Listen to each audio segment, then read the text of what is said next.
what's up? How's everybody doing today? Today is the Tuesday the 20th, and I'm making a quick video. I'm not doing any kind of production. I'm doing a live kind of quick upload thing. I kind of disable my chat so I can talk, without reading. Sometimes it's easier to do lives because they upload quicker than to actually do a whole production. But I know I said I wasn't gonna make a lot of videos, and I was gonna kind of leave YouTube alone. And I do mean that. Eventually, I will get off of here just to kind of give me some space to think. But the reason I'm making this here because I'm making a reaction video to this guy Trucks. He left Swift, and some of the reasons he states are pretty valid. Um, Anybody can kind of see, and he seemed like a real reasonable guy, right? Um, the industry has put a black mark on trucking. People who made rules for truck drivers never really driven a truck, especially when it comes to like recruiting and these upper execs. And I'm gonna say there's a stigma going around saying that job hopping is bad, but the truth of it is it's not. Unfortunately, in this industry, you have to job hop, to find what works best for you. Because if you didn't job hop, or if you didn't move around, you're gonna actually lose everything. And see, this is the problem I have. This is one of the many problems I have with trucking, because it's it's really a slave mentality, and it's sad that the country has allowed this to happen to Americans. Okay, if you go somewhere and you're not making the money you need to survive, okay, you have to leave and go get another job. And sometimes that happens relatively quickly. You know, you can go to a company and be there for a week and find out it's not for you. You have to leave. You got to find a company that is for you. Because if you don't, and you have a family to take care of, and you have bills to be paid, your obligations won't be met. Okay. And unfortunately, these recruiters and these execs who've never driven a truck are running trucking companies. And they're telling folks like me or you that our lives outside of trucking, our responsibilities outside of trucking are not important to their mission. And so this is where I come in and I tell you that I really wish there was a government department that could really help truck drivers. You know, it's almost like a free for all out here. You know, it's really built upon a slave mentality in trucking.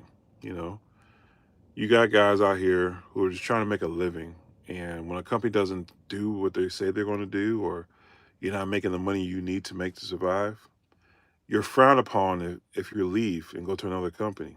Okay, and if you do that too many times in a year, other people don't want to hire you, which makes no sense to me. The biggest question people should ask is, why do people jump jobs? Why do people hop jobs? Well, the number one reason above everything is pay. Okay. If you are not making the money you need to survive and take care of the ones you love, you have to move. You have to leave. And so everything this guy Truck said in his video, I can agree with. And I'm not saying that I'm having a bad experience here at Swift, but there is some questions I do have that I haven't really got an answer to, and I probably won't. Okay. But you kind of can see some things for what it is. In order to make money here at Swift, in my opinion, is you have to train. You have to be a mentor. And not a lot of people want to do that, open up their truck to a stranger. But, that's how you make consistent, stable money here at at Swift. You have to train. Okay. If you don't train anybody, then you're running a single man operation. You have to figure out how to make a single man operation run out of two people when you train. So shortly here, I'll be a mentor, and we're gonna look at the numbers, and I'm gonna tell you what it looks like. You know, do I plan on running team as a mentor? Not necessarily, but sort of like a super single type of deal. We'll pick and drop loads quickly as we can, and I'll look at the numbers from there. So right now, I'm about to pick up a load. Hopefully, this load's not too heavy. I've been carrying some really heavy loads lately. and they've been, doing wonders to my truck. But a lot of things that this guy truck said is kind of true, especially with the fuel discount. Um, doesn't make logical sense. But I've been hip to this before, and I know what it is. Oftentimes, companies, especially if they're publicly traded, USA did this, and Swift is doing this, and I guess if I look at any other publicly traded company, they're doing it. They normally don't pass those fuel discounts on to their owner operators or their lease purchase guys because they use it to kind of inflate their profit numbers. Okay, which I don't like that because it affects real people. Ooh, that's a huge bug.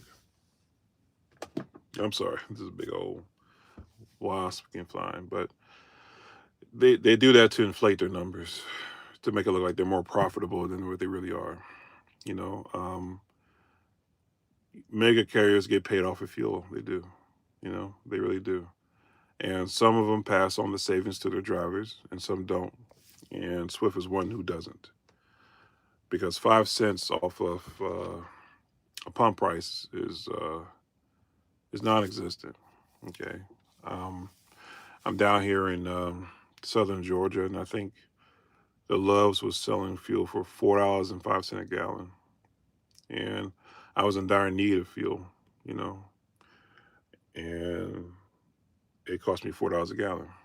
Okay, but when I looked at the Prime app, Prime was giving the fuel away for was it $3.09 a gallon. So they were saving almost $1 off the pump price. Uh, I don't know. I'm trying to make it work here at Swift. I'm not saying it's bad. It's just it's okay. It's okay. I've been doing a lot of dropping hooks and kind of taking my time. Right now, I'm running on recaps, so I'm doing like a lot of recaps. But it's okay. Could it be better? Yeah, it could be. Two things could be addressed. One, the fuel discount can be a little deeper, and the revenue could be a little better. And the reason I say that, right? I'm on a low right now. I won't say the customer, but it's a dedicated customer with Swift, and the load's only going like 212 miles.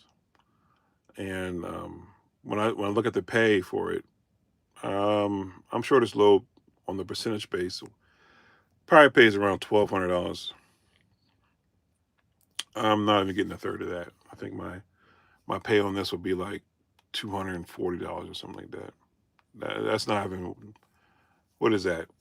It's less than 5% of what it really pays. So that's bothering me a little bit because what happens is you've been in this game long enough and you realize what loads actually pay. You know what I mean? And this stuff will make you sick. Now, as a lease operator, owner op, you probably should be making more, you know, but you're not on this deal. So, well, anyway, guys, I wasn't gonna be long. I'm about to pick up my load and get out of here. It's pretty quiet here. I hurry and get out of here before it gets noisy. But I just want to say, like I said before, trucking is an individual sport. It's whatever you can subject your pain threshold to. And if things hurt more than what they should, then yeah, you probably should leave. Okay, you probably should look at other places. I just hate that the industry puts a stigmata on truck driver for jumping jobs. You have to jump jobs in this industry. You have to. If another company is paying you 10 cents more, go to that company.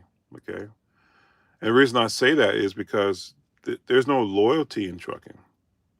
I just saw something on TikTok, and I don't know if it's true, but Purdue got rid of all their truckers.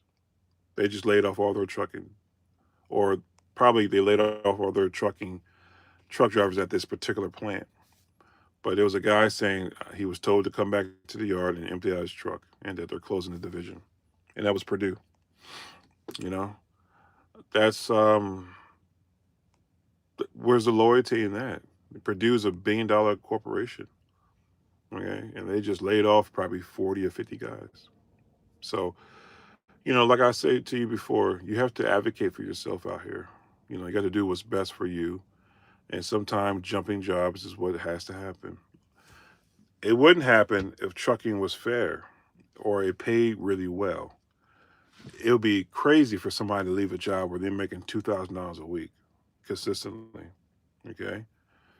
It is not crazy for a guy to leave a job that makes 2,000 week one, 600 week two, 1,000 week three, negative 400 week four. Do you understand? Just the thing we want out here as a truck driver is consistency. And I'm gonna tell you something. In my 11 years, that has been very hard. It has been very hard. The only way you can really get consistency these days is to train or work a dedicated account where the customer is not going to get rid of you. So anyway, y'all, listen, I gotta go. I ain't gonna be long. Leave your comments, like, subscribe, comment at the bottom. I do read them. I'm gonna try to slow down making videos, like I said, but I'm gonna put out certain things when they touch me. And what he was saying in his video was true. You know, it was true. So I can foresee a problem. Anyway, peace and love, and I'll talk to y'all later.